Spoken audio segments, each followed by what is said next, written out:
The first thing you'll see when you start the Rapid Tab app is the tuner. You might expect a tuner to be pretty simple, but there's a lot going on.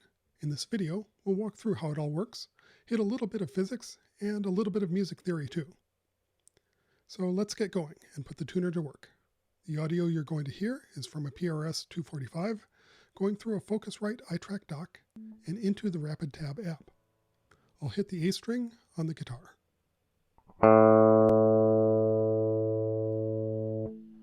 You'll see the pitch of the note shown in the center, and the guitar is in tune. The string is vibrating at about 110 times per second, giving a green indicator.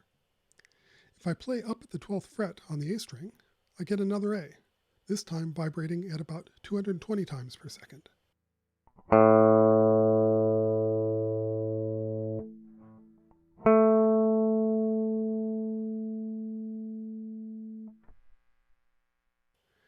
The intonation on this guitar is pretty good. And as you might already know, going up an octave doubles the frequency of the vibration. And our ears are good at hearing these sorts of changes. You've probably noticed the blinking circles around the detected pitch, and that's what I'll try to cover in this video. Before we get into the details of what's going on here, we'll need to dive into physics and what happens when you pluck a string on a guitar. When you hit a string, it will vibrate back and forth like this. The vibration ripples through the air to hit your eardrums, and then that's the sound you hear. The faster it vibrates, the higher the pitch, and the bigger the vibration, the louder the sound. If I were to graph a single point on the string over time, it would look like a sine wave, which I'm showing here. The horizontal axis is time, and the vertical axis is amplitude. Now let's do a little math. There's another way to represent this information, using what's called a Fourier Transform. If you measure the time it takes for the sound wave to go from one peak to the next, that's the frequency of the sound. And with the Fourier Transform, we can analyze incoming audio to find that frequency. We'll call that number x, and you could put it onto a graph like this.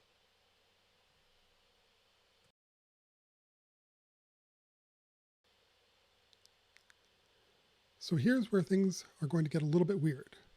For a vibrating string, real-world physics is more complicated. The vibration isn't just a simple sort of up and down motion. In fact, the string is also doing something like this, with this motion going at twice the speed of the main up and down vibration. These two kinds of motion are combined. And here's what this combined motion looks like over time, while the frequency graph we get from the Fourier Transform looks like this. The incoming audio signal is wiggling up and down, but the Fourier Transform is able to decode that into two distinct frequencies, one at x and a second one at 2x. Good so far? Okay. Now let's go back to the Rapid Tab tuner for a moment, and the blinky circles on the screen will start to make some sense.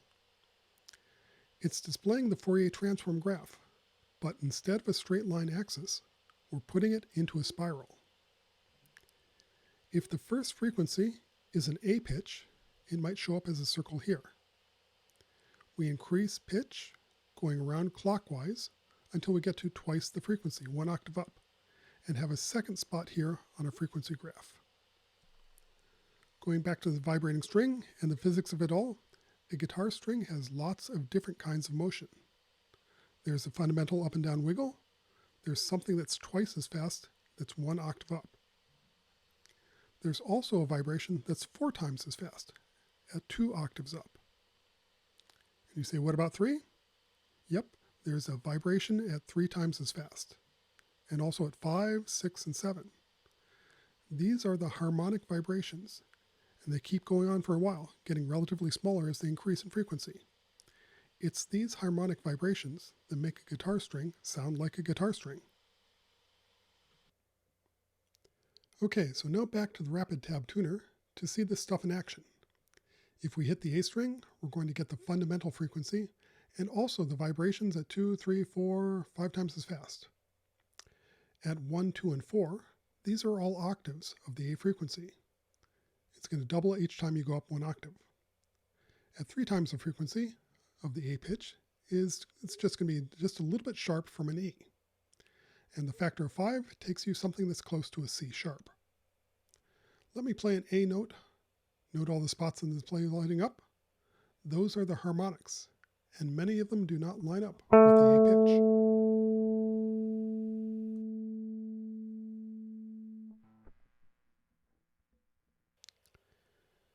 And if you're wondering what all this physics stuff is good for, well, for the app, we want to be able to detect pitch quickly and accurately so that you can play your guitar at a reasonable speed and have the app transcribe your playing. The accuracy of pitch detection at low frequencies is pretty bad. You need to have to listen to a lot of audio before you can get an accurate measure. Detection of higher frequencies is much more precise, and by looking at all the possible frequencies of potential notes, the app can spot which higher frequencies make sense, and then we can quickly figure out what note is being played. The detection is extremely accurate, so you can use it to tune your guitar and set the intonation too. So now let's play around a little bit, and I'll try to show you some more of the fun things you can do with the tuner. Right now I'm just recording the guitar, raw audio signal, so there's no effects, no amplification, just straight off the guitar. First of all, with the full frequency spectrum, you can sort of see the tone of your guitar. You might be able to hear it and see what's happening too. So I'm on the bridge, or on the neck, or bridge pickup, and I'll just play a note. See lots of high frequencies coming through. I'll dial down the tone knob. Sounds different, and also lower high-end frequencies. The tone knob is rolling off the high end, which would really cut through in a mix. Dial it back up. I'll switch to the neck pickup.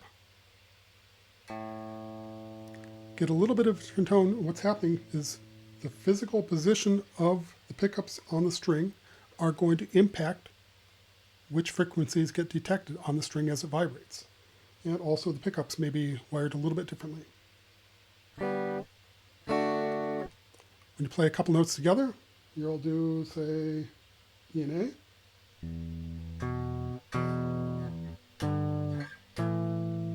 You can see the notes lining up and the frequencies, so they mesh pretty well together. And bending strings. You can see all the harmonics tracking one right after another. Now I'm going to switch guitars here to a Fender Telecaster.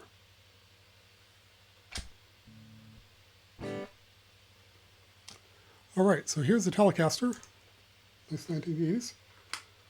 I'll go with the bridge pickup, and you can see really sharp, really high-end, twangy kind of guitar that's going to cut nicely. Combine the pickups, getting some more harmonics. Again, it's got a lot of high-end frequencies coming through. The neck pickup. And I'll fiddle with the tone knob.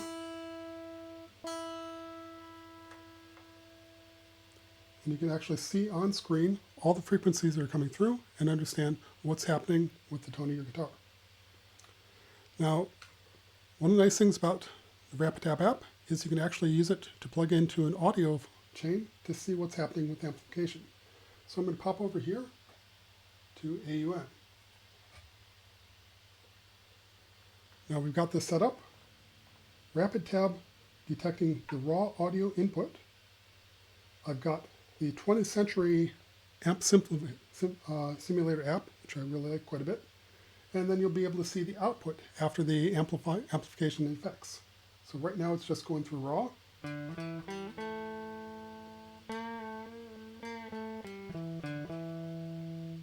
let me turn on the amp.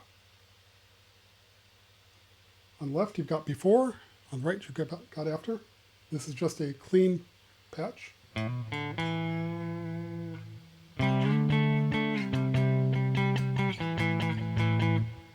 Nice.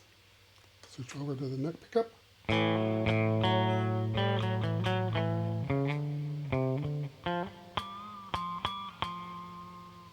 And if you love the Billy Gibbons pick squeal sort of thing,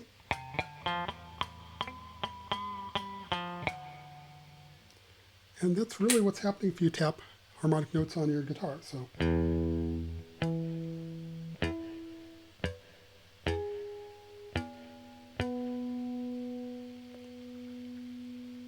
touching on the string, what you're really doing is knocking out some of those frequencies so that others cut through.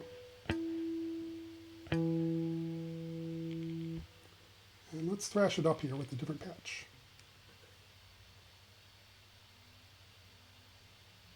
Rip Cone, super grungy.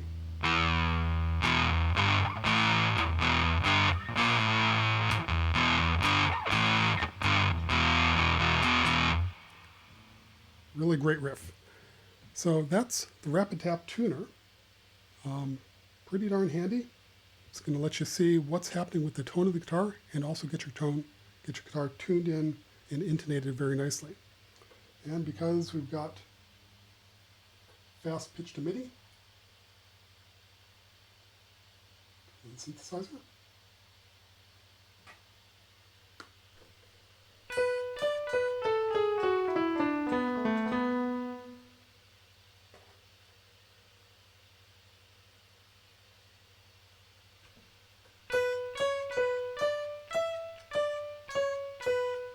fast pitch to MIDI, great tune.